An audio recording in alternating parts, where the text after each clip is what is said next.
की नहीं भोगी। भारतीय रेल की जनरल बोगी पता नहीं आपने भोगी की नहीं भोगी। एक बार हम भी कर रहे थे यात्रा, देखकर स्टेशन पर यात्रियों की मात्रा हमारे तो पसीने छूटने लगे और हम अपना झोला उठाकर घर की ओर फूटने लगे। कि सामने से कूली आया, मुस्कुराया, बोला अंदर जाओगे? हमने कहा तुम पहुंचाओगे? उसने कहा बड़े बड़े पार्सल पहुंचाए, आपको भी पहुंचा दूंगा, लेकिन रुपए पूरे 50 लूंगा। हमने कहा 50 रुपया? वो बोला हाँ भैया, 2 रुपया आपके, बाकी सामान के। हमने कहा सामान नहीं, अकेले हम हैं। वो बोला भाई साहब आपकी सामान से कम है, कंधे पर उठाना पड़ेगा, धक्का देकर अंदर पहुंचाना पड़ेगा, मंजूर है तो बताओ। हमने कहा चलो देखा जाएगा, तुम उठाओ। हमने कहा चलो देखा जाएगा, तुम उठाओ। कूली ने बजरंग बली का नारा लगाया और हमें जैसे ही उठाया खुद बैठ गया। कूली ने बजरंग बली का नारा लगाया और हमें जैसे ही उठाया खुद बैठ गया। अगली कोशिश की तू लेट गया, हाथ जोड़कर बोला भाई साहब आपको कैसे उठाएंगे, आपको उठाते उठाते हम ही दुनिया से उठ जाएंगे। तभी ट्रेन ने सीटी दे दी। हम झोला उठाकर बोगी के अंदर दाखिल हुए। बोगी के अंदर इतना घमासान था, सारा का सारा डब्बा हल्दी घाटी का मैदान था। कुछ खड़े थे, कुछ बैठे थे, कुछ लटके थे, कुछ लेटे थे, कि जिनको कहीं जगह नहीं मिली वो बर्थ के नीचे लेटे थे। हमने एक गंजे यात्री से कहा भाई साहब थोड़ी जगह हमारे लिए भी बनाइए। हमने गंजे यात्री से कहा भाई साहब थोड़ी जगह हमारे लिए भी बनाइए। वो चिल्लाकर बोला आइए हमारे सर पर बैठ जाइए। आप ही के लिए साफ करवाया है, आइए हमारे सर पर बैठ जाइए, आप ही के लिए साफ करवाया है। केवल 2 रुपए देना, लेकिन फिसल जाओ तो हमसे मत कहना। केवल 2 रुपए देना, लेकिन फिसल जाओ तो हमसे मत कहना।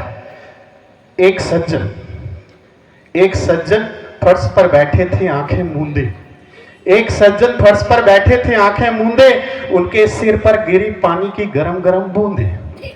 एक सज्जन फर्श पर बैठे थे आंखें मूंदे, उनके सर पर गिरी पानी की गरम गरम बूंदे। ऊपर देखकर चिल्लाए कौन है, पानी गिराकर मौन है।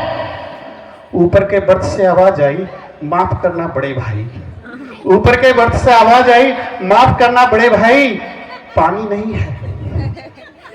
माफ करना बड़े भाई, पानी नहीं है, हमारा 6 महीने का बच्चा लेटा है। कृपया अपना फेस नीचे कर लीजिए, वरना बच्चे का क्या भरोसा। कृपया माफ कर दीजिए और अपना फेस भी नीचे कर लीजिए, वरना बच्चे का क्या भरोसा। पता नहीं उसने अगली बार आपको क्या परोसा। तभी एक भरा हुआ बोरा खिड़की के रास्ते चढ़ा, आगे बढ़ा और गंजे के सिर पर आ गिरा। गंजा चिल्लाया किसका बोरा है? बोरे से एक बच्चा निकल कर आया, बोला अकेला बोरा नहीं है अंकल जी, बोरे के अंदर 12 साल का छोरा है। आप एक बोरे से घबरा रहे हैं, थोड़ी देर ठहर जाइए, चादर में लिपटकर खिड़की से हमारे पिताजी अंदर आ रहे हैं। हम तो खड़े हैं, आप उनको कैसे समझाएंगे, वो तो आपकी गोद में बैठ जाएंगे। तभी बोगी में जोर का हल्ला हुआ। किसी ने कहा क्या हुआ? एक सज्जन दहाड़ मारकर चिल्लाए पकड़ो जाने ना पाए। किसी ने मेरा बटुआ मार लिया। पूरे 400 रुपये थे, टिकट भी उसी में था। उनका पड़ोसी बोला रहने दो भाई साहब, बहाने न बनाओ, टिकट न लिया हो तो हाथ मिलाओ, हमने भी नहीं लिया है। रहने दो भाई साहब, बहाने न बनाओ, टिकट न लिया हो तो हाथ मिलाओ, हमने भी नहीं लिया है। आप इस कदर चिल्लाएंगे तो हम नहीं पकड़ लिए जाएंगे। एक तो चोरी करते हो और जमाने को चोर बताते हो।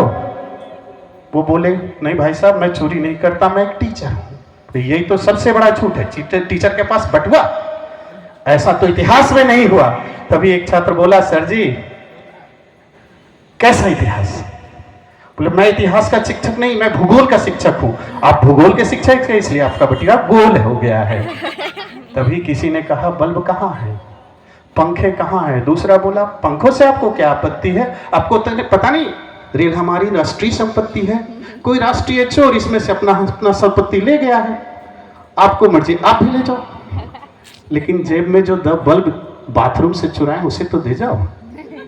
तभी ट्रेन हिली।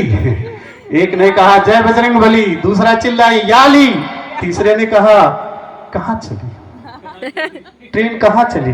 ट्रेन तो बगल वाली जा रही है, तुझे अपनी चलती नजर आ रही है। कुछ नहीं प्यारे, ये सब धोखा है और ये ट्रेन नहीं है, ये हमारी जिंदगी है। यहाँ धोखा ही धोखा है, धोखा ही धोखा है, धोखा ही धोखा है। Thank you.